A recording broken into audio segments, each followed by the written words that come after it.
Neki su kao djeca odvedeni s Balkana. Drugi su postali veliki veziri. Jedan je upravljao cijelim Osmanskim carstvom, a ovo su njihove nevjerojatne priče. Zrakom su parali vriskovi majki koje su uzalud pružale ruke. Dok su očevi nijemo gledali kako im se tlo pod nogama ruši. Njihovi sinovi nisu samo odvedeni, oni su oteti svojoj vjeri, svom imenu i svom narodu, kako bi postali najubojitije oružje onih koji su ih unesrećili.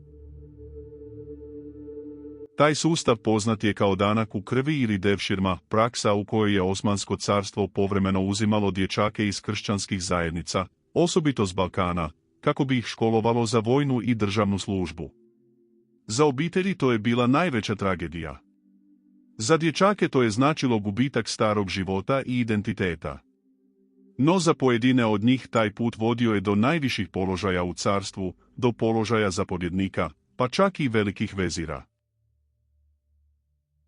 Ali tko su zapravo bili janjičari? Jesu li bili samo djeca oteta od svojih obitelji? Ili elitna vojska koja je pružala mogućnost nevjerojatnog društvenog uspona? Istina je, kao i često u povijesti, mnogo složenija. Da bismo razumjeli janjičare, moramo se vratiti u 14. stoljeće, u vrijeme kada se Osmansko carstvo tek počelo širiti. Tadašnji osmanski vladari shvatili su da im je potrebna vojska koja neće biti odana lokalnim plemićima ili plemenskim vođama, nego isključivo sultanu. Tako je nastao janjičarski korpus, posebna pješačka vojska čiji naziv dolazi od turskih riječi enijeri, što znači nova vojska. Smatra se da je sustav organiziran u vrijeme sultana Murata I.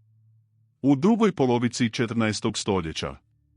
Za razliku od mnogih vojski toga vremena, janjičari su bili profesionalni vojnici. Primali su plaću, imali posebne uniforme, stroga pravila i gotovo željeznu disciplinu. Njihov život bio je podređen službi sultanu. Nisu se smjeli baviti trgovinom, nisu smjeli osnivati obitelji i očekivalo se da cijeli svoj život posvete vojsci. Upravo zbog takve discipline janjičari su postali jedna od najstrašnijih i najorganiziranijih vojnih sila srednjeg vijeka i ranog novog vijeka. A kako je sve počelo nakon odvođenja, dječaci su odvođeni u osmanska središta gdje je započinjao potpuno novi život. Najprije su učili turski jezik, islamsku vjeru, osmanske običaje i pravila ponašanja. Mnogi su neko vrijeme živjeli u turskim obiteljima u Anadoliji, gdje su se upoznavali s jezikom i načinom života. Najnadareniji među njima mogli su biti poslani u dvorsku školu Enderunu Palači Tapkapi, gdje su dobivali vrhunsko obrazovanje. Oni su učili jezike, književnost, povijest, administraciju, diplomaciju, ratne vještine i umjetnosti. Iz tih škola izlazili su budući veliki veziri, admirali, zapovjednici i najvažniji državni službenici. Oni koji nisu išli tim putem prolazili su vojnu obuku i ulazili u redove janjičara. Postati janjičar nije značilo samo nositi oružje. Njihov život bio je strogo uređen. U ranim stoljećima morali su živjeti u vojarnama, poštovati stroga pravila i biti potpuno odani sultanu. Njihova svakodnevica sastojala se od naporne vojne obuke, vježbanja mačevanja i gađanja oružjem, učenja vojnih pravila i discipline vjerskih obreda i zajedničkog života u vojarni. Bili su poznati po svojoj izdržljivosti, organiziranosti i poslušnosti. U vrijeme kada su europske vojske uglavnom bile sastavljene od feudalnih vojnika koji su služili privremeno, janjičari su predstavljali stalnu, profesionalnu vojsku, što je Osmanskom carstvu davalo veliku prednost. U 15. i 16. stoljeću janjičari su dosegli vrhunac svoje moći. Bili su ponos Osmanskog carstva, vojska koje su se protivnici divili, ali i koje su se istovremeno bojali. Njihova disciplina, organizacija i nova vojna taktika učinile su ih jednom od najjačih vojnih sila svoga vremena. Osvajanje Carigrada, trenutak koji je promijenio povijest. Godine 1453. mladi sultan Mehmed II, poznat kao osvajač, pokrenuo je jedan od najvažnijih vojnih pohoda u povijesti, opsadu Carigrada, prijestolnice Bizantskog carstva. Mjesecima su ogromni topovi tukli drvne zidine koje su stoljećima odolijevale neprijateljima. Kada je došao završni napad, upravo su janjičari bili među najvažnijim elitnim postrojbama koje su probile obranu grada. Pad Carigrada nije bio samo pobjeda Osmanskog carstva. Bio je to događaj koji je označio kraj Bizantskog carstva i početak nove ere u svjetskoj povijesti. Nakon osvajanja, Carigrad je postao nova osmanska prijestolnica i dobio ime Istanbul, iz kojeg su sultani stoljećima vladali ogromnim carstvom. Neustrašivi ratnici sultana. U stoljećima koja su slijedila, janjičari su sudjelovali u gotovo svim velikim osmanskim pohodima. Borili su se na Balkanu, u Ugarskoj, Perziji, na Bliskom istoku i sjevernoafričkim područjima. Bili su posebno poznati po korištenju vatrenog oružja. Dok su mnoge europske vojske još uvijek u velikoj mjeri ovisile o vitezovima i hladnom oružju, janjičari su rano prihvatili puške i topništvo. Njihova disciplina na bojnom polju bila je legendarna. Stajali bi u pravilnim redovima, ispaljivali metke po zapovjedi i ostajali mirni čak i pod najtežim napadima neprijatelja. U vrijeme sultana Sulejmana Veličanstvenog, Osmansko carstvo doseglo je najveću moć, a janjičari su bili srce njegovih velikih vojnih uspjeha. Ali upravo tada, kada su bili na vrhuncu slave, počele su se pojavljivati prve promjene koje će ih polako odvesti prema propasti. Pravila koja su ih nekada činila nepobjedivima počela su se kršiti. Janjičari su počeli dobivati sve više političkog utjecaja, miješati se u državne poslove i boriti se za vlastite interese. Vojska koja je nekada slijepo slušala sultana uskoro će postati sila od koje će se i sami sultani bojati. Njihova moć postala je tolika da više nisu bili samo vojnici. Počeli su odlučivati tko će vladati Osmanskim carstvom. Kada bi bili nezadovoljni plaćama, reformama ili odlukama dvora, izlazili bi na ulice Istanbula, dizali pobune i zahtijevali smjenu visokih dužnosnika. Ponekad njihove pobune nisu završavale samo smjenama. Godine 1622. dogodio se jedan od najšokantnijih događaja u osmanskoj povijesti. Mladi sultan Osman II pokušao je provesti vojne reforme i stvoriti novu vojsku koja bi smanjila moć janjičara. Janjičari su to doživjeli kao prijetnju svom položaju. Podigli su pobunu, zarobili vlastitog sultana i ubrzo ga ubili. Bio je to nezamisliv trenutak, vojska koja je trebala štititi vladara postala je njegov krvnik. Od tog trenutka svaki je sultan znao da prijestolje nije sigurno ako protiv sebe ima janjičare. Da li ste znali za ovo? Među svim simbolima janjičara, nijedan nije bio važniji od kazana, velikog bakrenog kotla u kojem se pripremala hrana. Na prvi pogled bio je samo posuda za kuhanje, ali za janjičare je predstavljao mnogo više. Bio je simbol njihove zajednice, časti i pripadnosti. Svaka janjičarska jedinica, zvana orta, imala je svoj vlastiti kazan. Oko njega su se vojnici okupljali, jeli i razgovarali. Dijeliti istu hranu značilo je biti braća po oružju i služiti istom gospodaru, sultanu. Gubitak ili oštećenje kazana smatralo se velikom sramotom. Janjičari su ga čuvali gotovo kao svetu relikviju svog korpusa. Zanimljivo je da je isti taj kazan, koji je simbolizirao odanost i jedinstvo, postao i najpoznatiji znak pobune. Kada bi janjičari bili nezadovoljni sultanovim odlukama, plaćom ili položajem, prevrnuli bi svoj kazan naopako. Taj čin nazivao se kazan kaldrmak, dizanje kazana, i bio je otvorena objava pobune protiv vlasti. Prevrnuti kazan značio je, više ne prihvaćamo naredbe i spremni smo se suprotstaviti sultanu. Mnoge pobune u povijesti Osmanskog carstva započele su upravo ovim simboličnim činom. Janjičari su s vremenom postali toliko moćni da su mogli svrgnuti velike vezire, pa čak i utjecati na sudbinu samih sultana. No, sredinom 17. stoljeća ukidanjem devširme dolazi do prekretnice. Janjičari počinju primati vlastitu djecu u svoje redove i sve se više udaljavaju od svoje vojne svrhe. Njihovo ponašanje se pogoršava, od čuvara carstva pretvaraju se u paravojnu kastu koja reketari građane i miješa se u političke odluke, smjenjujući pa čak i ubijajući sultana. Pokušaji reforme, poput one Selima III i njegove nove vojske, naišli su na krvavi otpor janjičara, koji su 1807. godine izveli puč i pobili reformističke oficire. Međutim, mladi sultan Memud II nije odustajao. Godine 1826. uz podršku vjerskih autoriteta, naroda i vojske, odlučio je zadati konačan udarac. Povod za sukob bila je naredba da janjičari izvedu paradu u novim, evropski inspiriranim uniformama. Oni su to doživjeli kao izdaju tradicije. Nakon što su izveli simbolični čin pobune, bacanje hrane na ulicu, započeli su nerede i prijetili nasiljem. No ovaj put, Istanbul je bio spreman.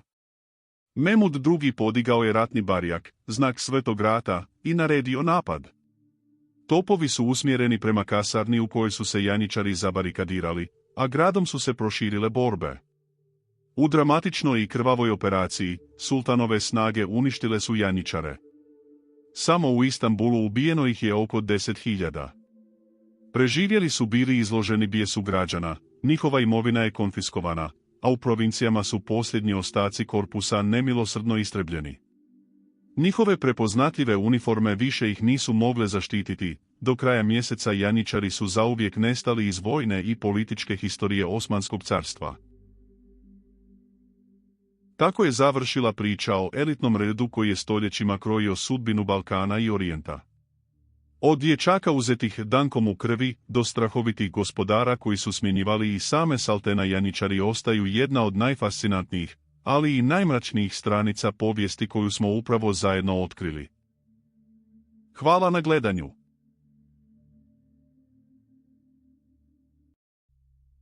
Bio je sin kršćanskog hercega, ali postao je zet sultana. Bio je čovjek koji je komandovao osmanskom mornaricom, sjedio među najvećim vezirima carstva i preživio političke igre u kojima su mnogi završavali pogubljeni. Njegovo ime bilo je Hercegzade Ahmed Paša. Njegov život bio je spoj Bosne, Hercegovine, Topkapija, rata, politike i mora. A njegova priča djeluje gotovo nestvarno. Jer malo je ljudi u historiji koji su od sina balkanskog hercega postali jedan od najvažnijih ljudi Osmanskog carstva. Danas ćemo otkriti tko je zapravo bio Hercegzade Ahmed Paša. Kako je izgledao njegov odnos s ocem hercegom Stjepanom. Zašto je prešao na islam? Kako je dospio do samog vrha carstva? I kako je jedan čovjek iz Hercegovine postao gospodar osmanske flote? Ako volite priče o Osmanlijama, sultanima i tajnama koje su skrivale zidine Topkapija, pretplatite se na kanal i postanite dio tajni carstva. Hercegzade Ahmed Paša rođen je oko 1456. godine. Njegovo prvobitno ime bilo je Stjepan Hercegović. Bio je sin hercega Stjepana Vukčića Kosača, jednog od najmoćnijih velikaša srednjovjekovne Bosne i Hercegovine. Njegov otac bio je toliko utjecajan da je po njegovoj tituli herceg cijela regija kasnije dobila ime Hercegovina. To znači da naziv Hercegovina zapravo dolazi od porodice Kosača. Herceg Stjepan vladao je ogromnim područjima. Imao je tvrđave, vojsku i politički utjecaj kakav je malo tko imao na Balkanu. Bio je tvrd, ambiciozan i veoma oprezan vladar. Ali vrijeme u kojem je živio bilo je strašno opasno. Osmansko carstvo širilo se nevjerojatnom brzinom. Gradovi su padali jedan za drugim. Mnogi velikaši pokušavali su pronaći način da opstanu između rata i savezništva. Mladi Stjepan odrastao je u svijetu intriga i političkih igara. S jedne strane bio je nasljednik moćne kršćanske porodice. S druge strane Osmanlije su svakim danom postajale jače. Njegov otac ponekad bi ratovao protiv Osmanlija, a ponekad bi s njima sklapao sporazume. U to vrijeme preživjeti značilo je stalno donositi teške odluke. Odnos između mladog Stjepana i njegovog oca bio je složen. Herceg Stjepan bio je čovjek ogromne ambicije. Tražio je poslušnost i disciplinu.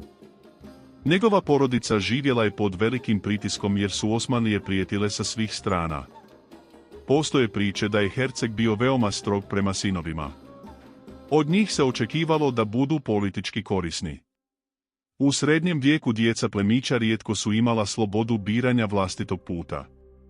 Njihovi životi bili su povezani sa sudbinom porodice. Kada su Osmanlije počele sve snažnije pritiskati Hercegovinu, porodica Kosača našla se u veoma teškoj situaciji. Neki izvori govore da je upravo zbog političkih okolnosti mladi Stjepan završio pod osmanskim utjecajem. To nije bila rijetkost. Mnoga djeca plemićkih porodica završavala su na osmanskom dvoru. Ponekad kao taoci mira. Ponekad kao garancija lojalnosti. A ponekad kao dio političkih dogovora. Za hercega Stjepana to je vjerovatno bio bolan trenutak. Njegov sin odlazio je u svijet koji je prijetio da proguta sve za što se njegova porodica borila. Ali historija Balkana često je bila surovija od emocija. Mnogi velikaši morali su birati između ponosa i opstanka. I upravo tu počinje transformacija mladog Stjepana Hercegovića. Kada je došao pod osmanski utjecaj, Stjepan Hercegović prihvatio je islam. Dobio je novo ime. Ahmed. Kasnije će postati poznat kao Hercegzade Ahmed Paša. Ime Hercegzade znači sin hercega. To je veoma zanimljivo. Čak ni u Osmanskom carstvu njegovo porijeklo nije bilo skriveno. Naprotiv, njegovo plemićko podrijetlo bilo je poznato svima. Bio je čovjek koji je nosio balkansko plemićko nasljeđe, ali je postajao dio osmanske elite. Ahmed je brzo pokazao inteligenciju i politički talent. Na osmanskom dvoru obrazovanje je bilo strogo. Mladići su učili jezike, vojnu strategiju, administraciju i pravila dvorskog života. Samo najtalentiraniji mogli su napredovati. Ahmed Paša očigledno je bio među njima. Njegova karijera rasla je nevjerojatnom brzinom. Uskoro više nije bio samo sin hercega. Postajao je čovjek od povjerenja samog sultana. To nije bilo lako postići. Osmanski dvor bio je mjesto intriga, izdaja i političkih borbi. Jedna pogrešna riječ mogla je čovjeka koštati glave. Ali Ahmed Paša znao je kako opstati. Bio je inteligentan, oprezan i veoma sposoban diplomat. Upravo zbog toga počeo je dobijati sve važnije funkcije. Jedan od najvažnijih trenutaka njegovog života bio je brak sa kćerkom sultana Bajazita II. To nije bila obična ženidba. Princeze Osmanskog carstva nisu udavane za bilo koga. Sultanove kćeri udavale su se samo za najvažnije i najpouzdanije ljude carstva. Kada je Ahmed Paša oženio Hundi Hatun, postao je član same osmanske dinastije. To ga je izdvojilo od ogromnog broja drugih paša. Od sina hercega iz Hercegovine postao je zet sultana. To je bio ogroman politički uspon. Ali istovremeno i velika opasnost. Na osmanskom dvoru bliskost sultanovoj porodici mogla je čovjeka uzdići do vrha. Ali ga je mogla i uništiti. Dvorske intrige bile su nemilosrdne. Ahmed Paša kasnije je čak 5 puta bio veliki vezir. To je nevjerojatna činjenica. Veliki vezir bio je praktično drugi čovjek carstva odmah nakon sultana. Vodio je državne poslove. Kontrolirao administraciju. Upravljao vojskom i politikom. To je bio položaj ogromne moći. Ali i ogromnog rizika. Mnogi veziri završavali su pogubljeni. Ahmed Paša nekoliko puta bio je smijenjen. Ali se uvijek vraćao. To pokazuje koliko je bio važan carstvu. Sultani su očigledno u njemu vidjeli čovjeka kojem mogu vjerovati u teškim vremenima. Jedna od najzanimljivijih epizoda njegovog života bila je funkcija kapudan paše. To znači da je bio veliki admiral Osmanske mornarice. I upravo tu njegova priča postaje gotovo filmska. Zamislite ogromne osmanske galije. Stotine veslača. Jedra koja se šire nad morem. Topove spremne za bitku. Ahmed Paša komandovao je jednom od najmoćnijih mornarica svog vremena. Osmansko carstvo tada je željelo kontrolirati Mediteran. Morska moć bila je ključ trgovine i rata. Kapudan Paša bio je čovjek koji je upravljao flotom, pomorskim bitkama i sigurnošću mora. To nije bila obična funkcija. To je bio položaj ogromne odgovornosti. Ahmed Paša sudjelovao je u vojnim pohodima i pomorskim operacijama koje su širile osmanski utjecaj. Njegovo iskustvo u politici i vojsci činilo ga je izuzetno vrijednim. Velike galije sa zastavama. Oklopljeni vojnici. Zvuk bubnjeva. More prepuno ratnih brodova. To je svijet u kojem je Ahmed Paša proveo veliki dio života. Život Ahmed Paše nije bio miran. Bio je dio perioda velikih ratova i političkih promjena. Na Osmanskom dvoru savezi su trajali kratko. Jednog dana neko vam je bio prijatelj. Sutradan bi mogao postati vaš neprijatelj. Ahmed Paša morao je stalno paziti kome vjeruje. Nekoliko puta bio je smijenjen. Ponekad zbog političkih sukoba. Ponekad zbog promjena na dvoru. Ali uvijek bi se vraćao.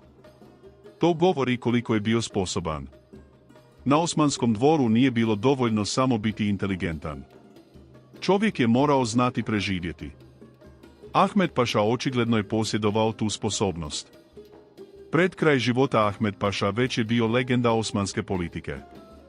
Preživio je više sultana. Sudjelovao u ratovima. Vodio mornaricu.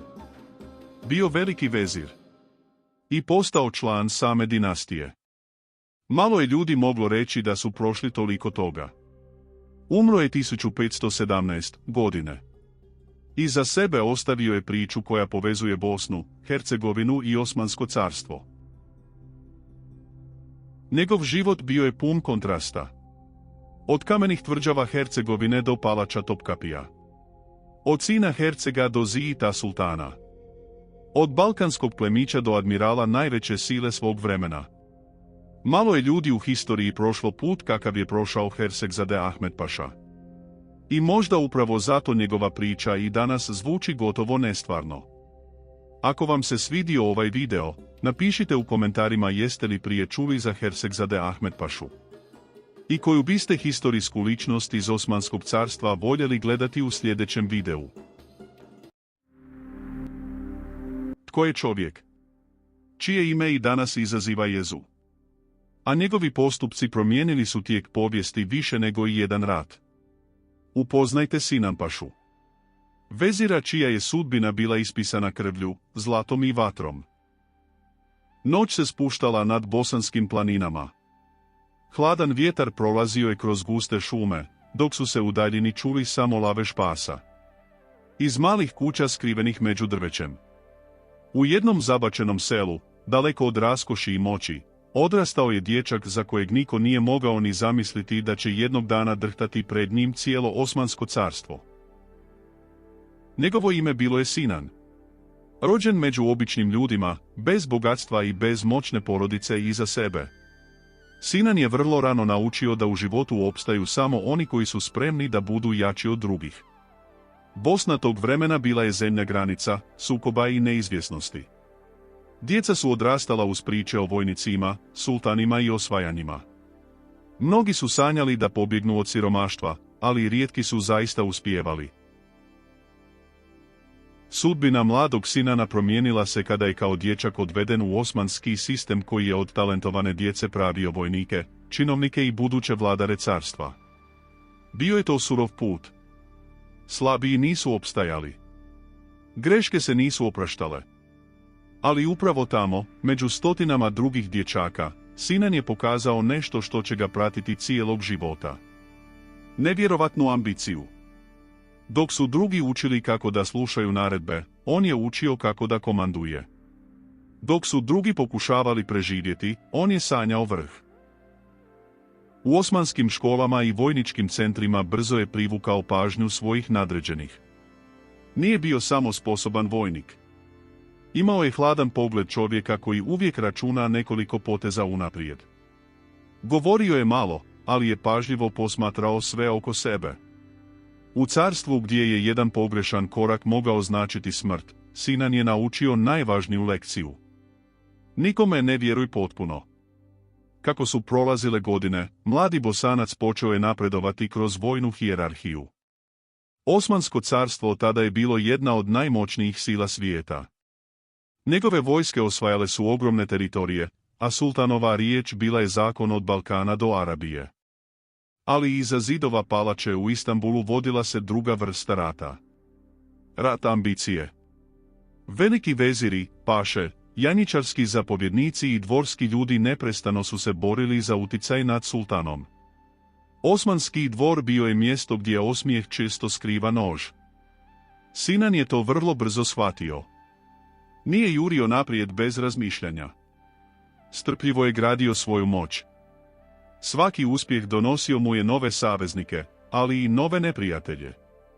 Ljudi su počeli govoriti o njemu kao o čovjeku koji nikada ne odustaje. Njegov uspon bio je gotovo nevjerovatan. Iz bosanskih šuma stigao je do samog srca carstva. A onda je dobio priliku koja će promijeniti njegov život. Poslan je u rat. Osmansko carstvo tada je vodilo teške sukobe na više strana. Pobune su izbijale daleko od Istanbula, a sultan je trebao ljude koji mogu slomiti otpor bez milosti. Sinan je upravo to radio. Nije bio poznat po sažaljenju. Bio je poznat po rezultatima. Njegovo ime posebno će odjeknuti nakon pohoda u Jemen. To je bila zemlja teških planina, plemenskih sukoba i neprekidnih pobuna. Mnogi osmanski zapovjednici tamo su doživjeli poniženje. Vojske su nestajale u pustinjama, a pobunjenici su napadali iz zasjede. Ali Sinan paša nije razmišljao kao drugi. Umjesto sporih i neodlučnih poteza, koristio je brutalnu disciplinu i strah. Njegove kampanje bile su krvave, ali efikasne. Gradovi su padali jedan za drugim. Pobunjenici su kažnjavani bez milosti. Kada se vratio iz Jemena, više nije bio samo još jedan paša. Postao je legenda. Ljudi su ga počeli zvati osvajač Jemena. Taj nadimak nosio je poput ratnog trofeja. Na osmanskom dvoru uspjeh je značio moć. Sultan je volio pobjednike, a Sinan je znao kako donositi pobjede. Ubrzo je dobio još veće zadatke. Tunis. Sjever Afrike bio je ključan za osmansku kontrolu Mediterana. Španci i druge evropske sile pokušavali su potisnuti Osmanlije, a Tunis je bio od ogromne važnosti.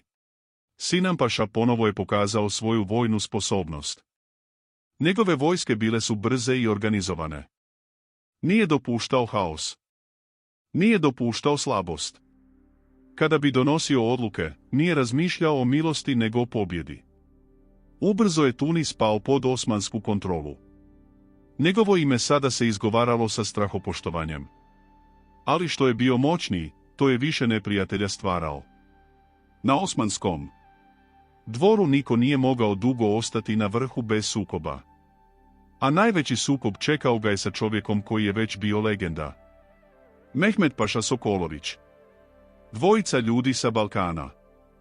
Dvojica muškaraca koji su iz siromaštva stigli do vrha carstva. Ali samo jedan mogao je imati najveći utjecaj nad sultanom. Sokolović je bio iskusan, inteligentan i opasan političar. Njegov utjecaj bio je ogroman. Imao je mrežu saveznika širom carstva i znao je kako funkcioniše dvor. Sinan paša bio je drugačiji. Tvrd. Nemilosrdan. Gladniji moći. Njihovo rivalstvo nije bilo samo političko. Bilo je lično. Dvor je bio podijeljen. Jedni su podržavali Sokolovića, drugi Sinan pašu. Svaka odluka, svaki vojni uspjeh i svaki sultanov pogled mogli su promijeniti ravnotežu. Intrige su se širile hodnicima palače. Ljudi su šaputali. Savezi su se pravili u tajnosti. Dvor je bio podijeljen. Jedni su podržavali Sokolovića, drugi Sinan pašu. Svaka odluka, svaki vojni uspjeh i svaki sultanov pogled mogli su promijeniti ravnotežu. Intrige su se širile hodnicima palače. Ljudi su šaputali. Savezi su se pravili u tajnosti. Izdaje su čekale iza svakog ugla. Sinan paša znao je da u toj igri nema prijatelja. Samo privremeni saveznici. Kada je konačno postao veliki vezir, izgledalo je kao da je ostvario sve o čemu je nekada mogao sanjati. Ali prava borba tada tek počinje. Biti veliki vezir značilo je nositi ogromnu moć, ali i ogromnu opasnost. Jedna pogrešna odluka mogla je značiti pad, progonstvo ili smrt. Sinampaša je znao kako preživjeti. Nevjerovatna činjenica ostala je zapisana u historiji. Čak 5 puta postavljan je za velikog vezira. 5 puta. To nije bila slučajnost. To je bio dokaz njegove sposobnosti da opstane u najopasnijem političkom okruženju svog vremena. Kada bi ga smijenili, nije nestajao. Vraćao se. Kada bi neprijatelji mislili da su ga uništili, ponovo bi pronašao put do vrha. Mnogi su se pitali kako. Odgovor je bio jednostavan. Sinampaša razumio je ljude.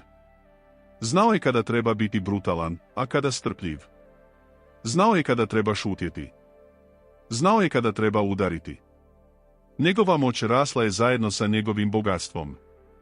Ogromna imanja, pelit, vojske i sluge bili su dio njegovog svijeta. Ali Sinampaša nije želio samo luksuz. Želio je ostaviti trag. Zato je gradio vakuf, džamije, mostove i javne građevine. Ljudi su znali da iza ratnika postoji i čovjek koji želi da ga historija pamti. Njegove zadužbine širile su se različitim dijelovima carstva. Zato je gradio vakuf, džamije, mostove i javne građevine. Ljudi su znali da iza ratnika postoji i čovjek koji želi da ga historija pamti. Njegove zadužbine širile su se različitim dijelovima carstva. Dok su jedni u njemu vidjeli heroja i velikog državnika, drugi su ga smatrali surovim čovjekom koji je do moći stigao preko krvi. I možda su obje strane bile u pravu. Jer Sinampaša nije bio jednostavan čovjek. Bio je proizvod vremena u kojem je živio. Vremena kada su slabost i milost često vodili u propast. Njegovi vojni pohodi ostavili su iza sebe spaljene gradove, poražene neprijatelje i hiljade mrtvih. Ali upravo zbog tih pobjeda sultan mu je vjerovao. Ipak, kako su godine prolazile, carstvo se počelo mijenjati. Problemi su rasli. Ratovi su iscrpljivali državnu blagajnu. Janjičari su postajali sve moćniji i neposlušniji. Pobune su izbijale na različitim stranama. A neprijatelji na dvoru čekali su trenutak slabosti. Sinampaša više nije bio mladi i ambiciozni vojnik. Sada je bio stariji čovjek okružen ljudima koji su željeli njegovo mjesto. Mnogi su mu zamjerali pohlepu. Drugi su ga optuživali za brutalnost. Treći su tvrdili da je previše moćan. Ali niko nije mogao poreći jedno. Bio je izuzetno sposoban. Kada bi nastala kriza, sultan bi ga ponovo vraćao. Jer čak i njegovi neprijatelji znali su da Malokejo može voditi carstvo kao Sinampaša. Njegov život bio je stalna borba. Borba protiv neprijatelja. Borba protiv izdaje. Borba protiv zaborava. Pred kraj života. Sinampaša već je bio figura o kojoj su kružile brojne priče. Neki su ga opisivali kao genija politike. Drugi kao čovjeka koji bi učinio sve za vlast. Možda je istina bila negdje između. Ali ono što je sigurno jeste da je njegov put bio nevjerovatan. Od dječaka iz Bosne do jednog od najmoćnijih ljudi Osmanskog carstva. Malo tko je mogao zamisliti takav uspon. Još manje njih moglo ga je zaustaviti. Njegovo rivalstvo sa Mehmed Pašom Sokolovićem ostalo je jedna od najzanimljivijih priča osmanske historije. Dva čovjeka sa sličnim korijenima krenula su potpuno različitim putevima. Sokolović je bio poznat po mudrosti i dugoročnom planiranju.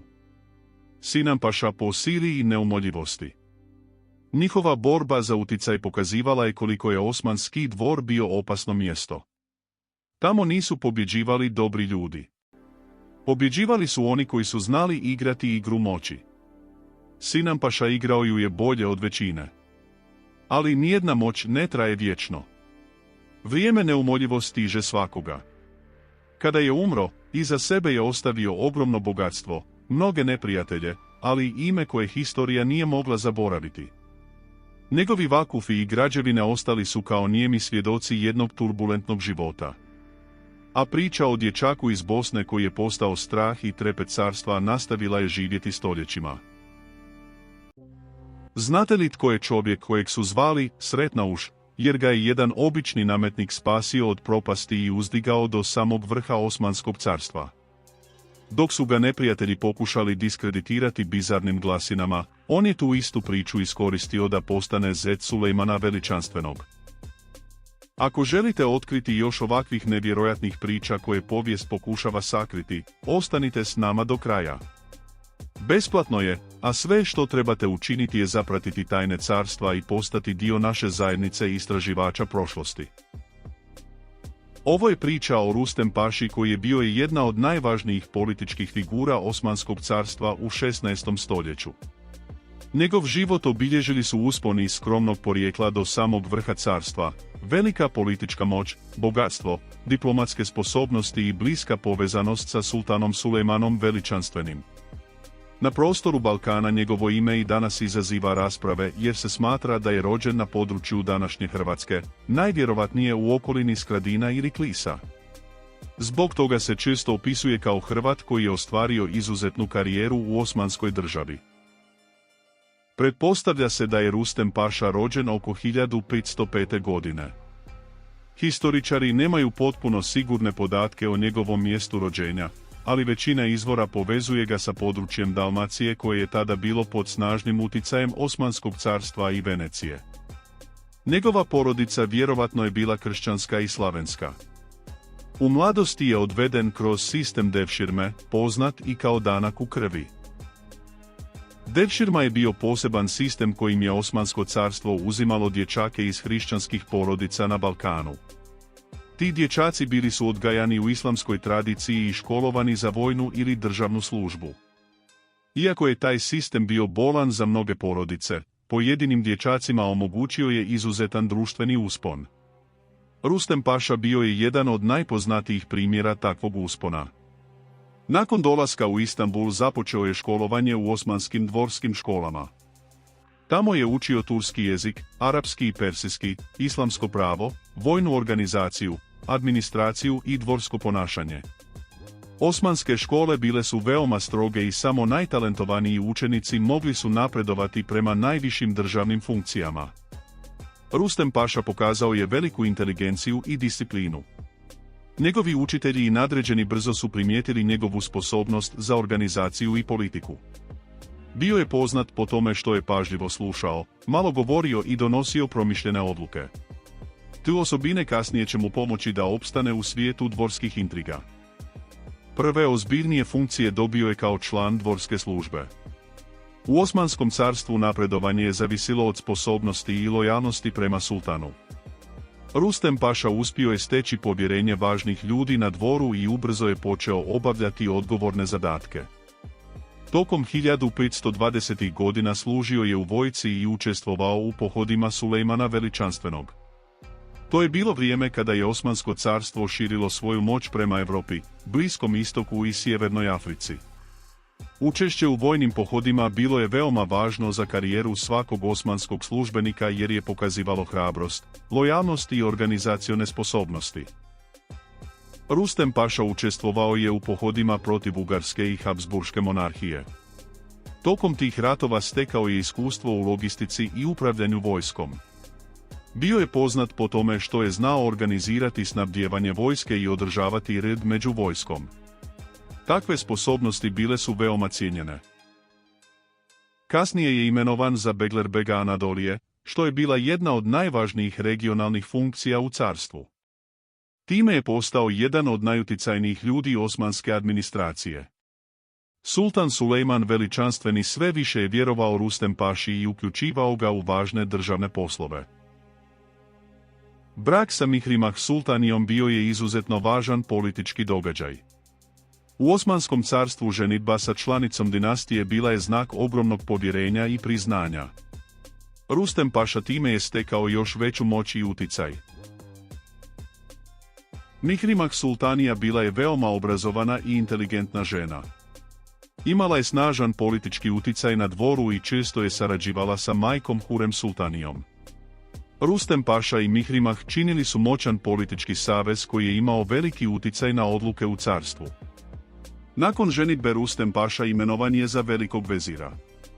Funkciju velikog vezira prvi put dobio je oko 1544. godine. Veliki vezir bio je najvažniji čovjek poslije sultana i upravljao je svakodnevnim poslovima države. Jedan od najvažnijih aspekata njegove politike bio je razvoj trgovine.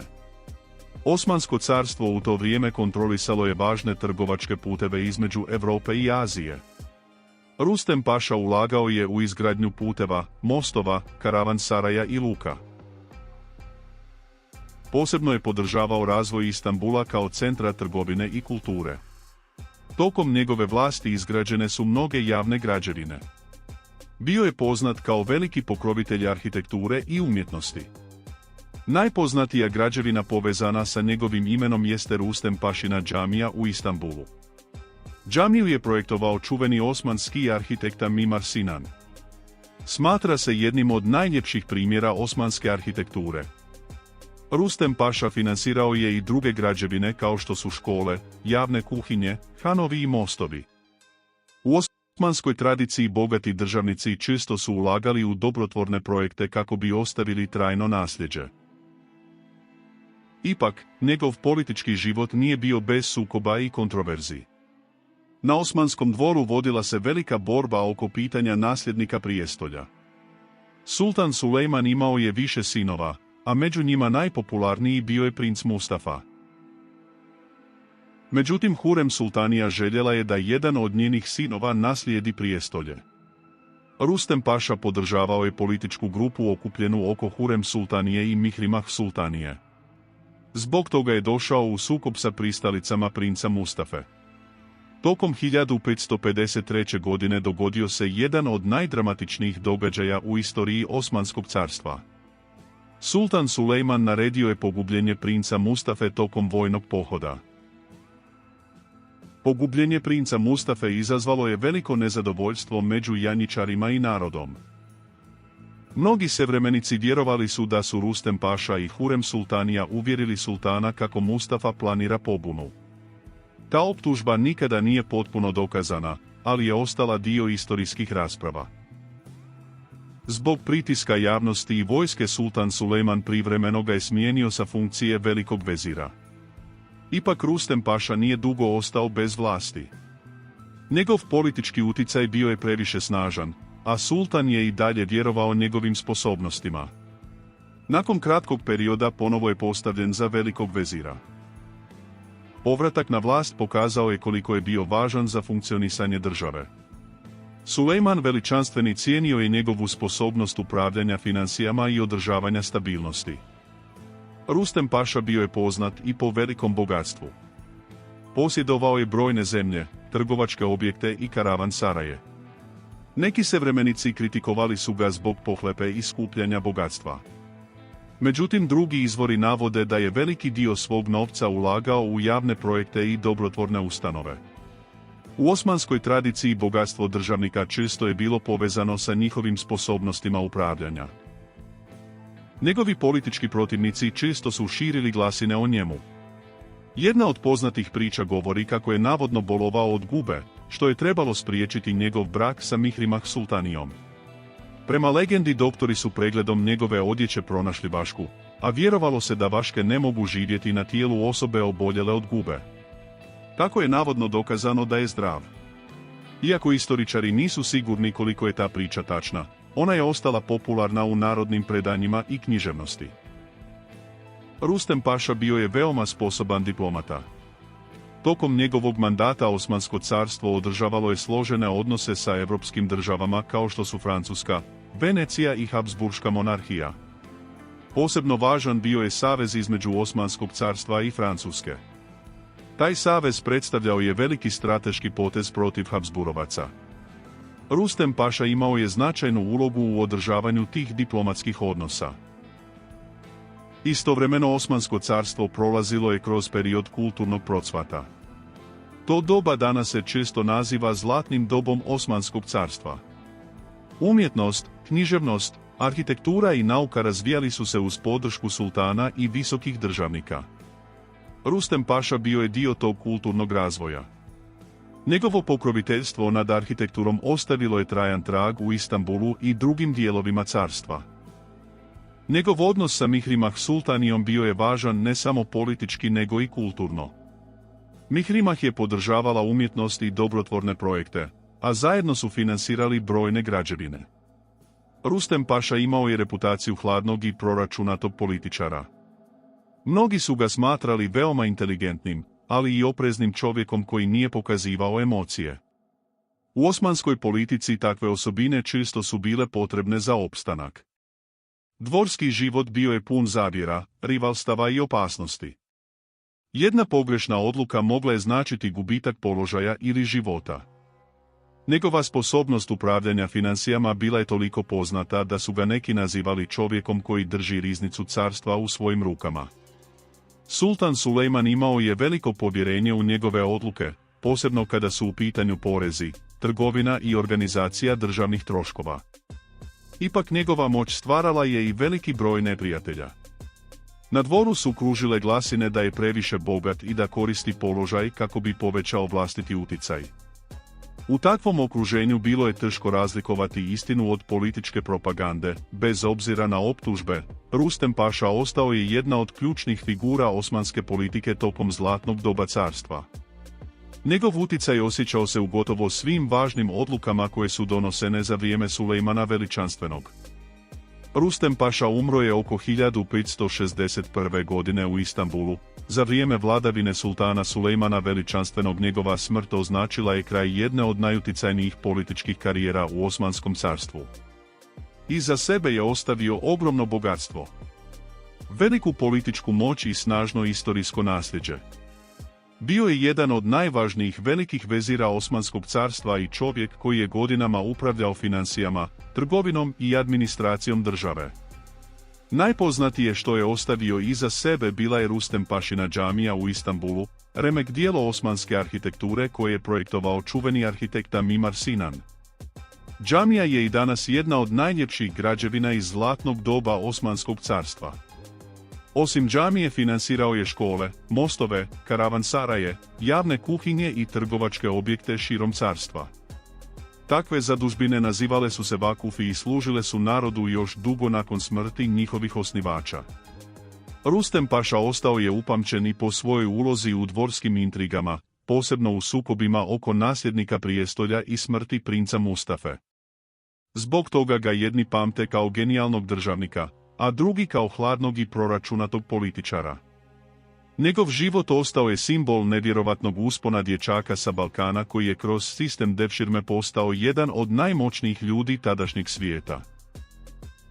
Hvala na gledanju, a u idućoj epizodi istražujemo nevjerojatnu listu imovine koju je Rustem ostavio Mihrimah. I što je ona uradila s tim novcem? Vidimo se u idućoj priči. Zamislite čovjeka koji je jahao na čelu osmanske vojske dok su se rušile srednjovjekovne utvrde Europe. Čovjeka kojem je vjerovao sam sultan Sulejman Veličanstveni. Ratnika čije je ime ulijevalo strah neprijateljima, a poštovanje saveznicima.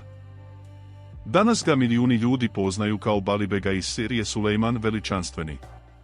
Za mnoge je on bio ideal viteza. Hrabar, odan, plemenit i spreman žrtvovati sve za čast i dužnost.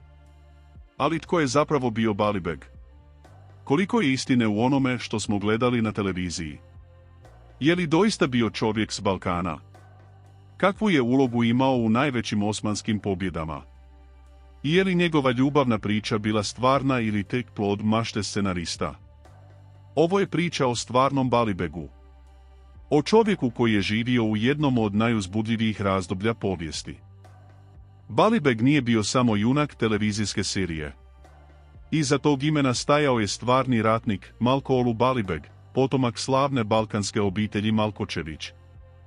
Balibeg je rođen krajem 15. stoljeća u vrijeme kada se Osmansko carstvo širilo nevjerojatnom brzinom. Potjecao je iz obitelj Malkoolu koja je bila poznata po ratničkoj tradiciji još od ranih osmanskih osvajanja. Njihov najstariji poznati predak bio je Malkobeg, legendarni akindžijski zapovjednik koji je služio osmanskim sultanima u prvim stoljećima širenja carstva.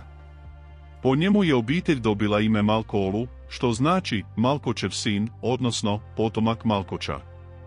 Neki izvori navode da je obitelj imala korijene na području Bosne. Drugi ih povezuju sa Srbijom ili širim balkanskim prostorom. Važno je razumjeti da ljudi toga vremena nisu razmišljali o nacionalnosti kao danas. Balibeg sebe nije smatrao Bosancem, Hrvatom ili Srbinom u modernom smislu. Bio je prije svega osmanski plemić, musliman i vojnik. Ipak, gotovo svi se slažu da su njegovi obiteljski korijeni bili povezani s Balkanom. Zbog toga ga i danas mnogi narodi ovog prostora smatraju dijelom svoje povijesti. Od najranijih dana pripreman je za vojnu karijeru. Učio je jahati prije nego što je postao punoljetan. Vježbao je mačevanje, streličarstvo i vojnu taktiku. Odrastao je među ljudima kojima su rat i služba carstvu bili način života. Vrlo rano pokazao je izniman talent. Bio je discipliniran, inteligentan i odlučan. Osobine koje će ga kasnije dovesti do samog vrha osmanske elite. Godine 1520. umire sultan Selim I. Na prijestolje dolazi njegov sin Sulejman. Mnogi europski vladari vjerovali su da je mlad i neiskusan. Ali ubrzo će shvatiti koliko su pogriješili.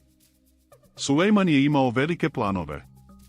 Želio je proširiti granice carstva. Želio je ostaviti trag u povijesti. Za takve planove trebali su mu sposobni ljudi. Među njima se nalazio i Balibeg. Njegova odanost, hrabrost i vojno iskustvo nisu prošli nezapaženo. Sultan ga je počeo uključivati u sve važnije vojne operacije. To je bio početak njihova dugog savezništva. Prvi veliki izazov nove vladavine bio je Beograd. U to vrijeme jedna od najjačih europskih tvrđava. Godinama je predstavljao prepreku osmanskom prodoru prema srednjoj Europi. Godine 1521. Sulejman pokreće veliku opsadu. Tisuće vojnika okružuju grad. Topovi danima razaraju zidine. Borbe postaju sve žešće. Među zapovjednicima nalazi se i Balibeg. Njegove postrojbe sudjeluju u ključnim napadima. Nakon dugih borbi Beograd pada. Za Osmansko carstvo to je golema pobjeda. Za Balibega još jedan dokaz njegove vrijednosti. Njegovo ime sada se sve češće spominje među najperspektivnijim vojskovođama carstva. Nakon Beograda osmanska vojska nastavlja prema sjeveru. Sulejman planira nove pohode. Balibeg sudjeluje u brojnim vojnim operacijama na granicama carstva. Njegov ugled raste iz godine u godinu. Vojnici ga poštuju. Zapovjednici mu vjeruju. Neprijatelji ga se boje. Poznat je po tome što često predvodi svoje ljude iz prvih redova. Nije bio čovjek koji je promatrao bitku iz daljine. Borbe je dijelio sa svojim vojnicima. Upravo zbog toga stječe reputaciju hrabrog i pravednog zapovjednika. Godine 1526. dolazi trenutak koji će promijeniti europsku povijest. Na Mohačkom polju sukobljavaju se osmanska i ugarska vojska. S jedne strane nalazi se Sulejman. S druge ugarski kralj Ludovik II. Bitka počinje krajem kolovoza. Trajaće svega nekoliko sati. Ali posljedice će trajati stoljećima. Osmanska vojska odnosi veliku pobjedu. Ugarski kralj pogiba tijekom povlačenja. Ugarsko kraljevstvo ulazi u razdoblje političkog kaosa. Osmansko carstvo postaje dominantna sila jugoistočne Europe. Balibeg nalazi se među zapovjednicima pobjedničke vojske. Njegova slava doseže vrhunac. Ljubavne priče Balibega i stvarnost. U Siriji je Balibeg prikazan kao čovjek za kojim uzdišu žene osmanskog dvora. Posebno je poznata njegova povezanost s Mihrimah Sultan, kćeri Sulejmana Veličanstvenog. Njihova priča osvojila je gledatelje diljem svijeta. Mnogi su vjerovali da se temelji na stvarnim događajima. Ali povijest govori nešto drugačije. Ne postoje pouzdani dokazi da su Balibeg i Mihrimah Sultan ikada bili u ljubavnoj vezi. Većina tih događaja nastala je za potrebe Sirije. Scenaristi su željeli stvoriti napetost i romantiku. I u tome su uspjeli. Ali stvarni Balibeg bio je prije svega vojnik. Njegov život bio je ispunjen pohodima, odgovornostima i ratovima. Mnogo više nego ljubavnim pričama. Godine 1527. Balibeg umire. Njegova smrt dolazi relativno rano. Tek godinu dana nakon velike pobjede kod Mohača. Nije doživio kasnije pohode. Nije vidio opsadu Beča. Nije svjedočio najvećem teritorijalnom širenju Osmanskog carstva. Ali ostavio je dubok trag. Njegovo ime ostalo je zapisano među ljudima koji su pomogli stvoriti jedno od najmoćnijih carstava u povijesti. Stoljećima nakon smrti Balibeg je bio poznat uglavnom povjesničarima. A onda se sve promijenilo. Pojavila se Sirija Sulejman Veličanstveni. Milijuni ljudi ponovno su otkrili ime Balibega. Mnogi su poželjeli saznati više o stvarnom čovjeku. I upravo zato danas, gotovo 5 stoljeća nakon njegove smrti, njegova priča još uvijek živi. Balibeg ostao je simbol hrabrosti, odanosti i vojničke časti. Možda nikada nećemo saznati sve detalje njegova života. Možda će neka pitanja o njegovu podrijetlu zauvijek ostati bez odgovora. Ali jedno je sigurno. Ime Balibega preživjelo je stoljeća. A malo je ljudi u povijesti kojima je to uspjelo. Ratnik, vojskovođa, povijesna ličnost i legenda koja i danas fascinira milijune ljudi.